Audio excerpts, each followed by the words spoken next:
കരുത്തേ സലാത്ത്, അഭിമാനമേ സലാത്ത്, ഇരുലോകങ്ങളുടെ വിജയമേ സലാത്ത്.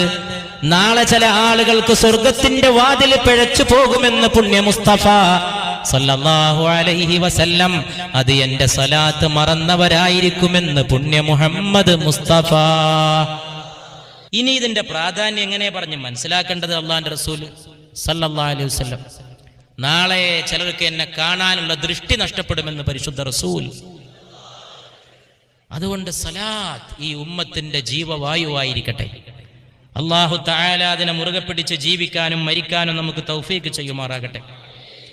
എനിക്ക് എൻ്റെ ജീവിതത്തിൽ സന്തോഷവും സംതൃപ്തിയും അഭിമാനവും അല്ലാഹു തആലയോട് അങ്ങേയറ്റം ശുക്റും നന്ദിയും സ്തുതിയും തോന്നുന്ന ഒരു നിമിഷം, ഏതോ ഒരു സഹോദരൻ, ഏതോ ഒരു സഹോദരി നാട്ടിൽ വെച്ചോ മറുനാട്ടിൽ വെച്ചോ ആ പ്രസംഗം കേട്ടു, ആ കാസറ്റ് കേട്ടു, ആ വാക്ക് കേട്ടു, ഞാൻ ദിവസം 1000 സ്വലാത്ത് ചൊല്ലാൻ തീരുമാനിച്ചു, ഞാൻ ദിവസം ഇപ്പൊ 500 ചൊല്ലുന്നു, ഞാനിപ്പോ 1000 ചൊല്ലുന്നു എന്ന് ഒരു സഹോദരനോ ഒരു സഹോദരിയോ, പരിചയമില്ലാത്ത ഒരു മുഖം അല്ലെങ്കിൽ പരിചയമില്ലാത്ത ഒരാളുടെ ഒരു കത്ത് വരുന്നതാണ്.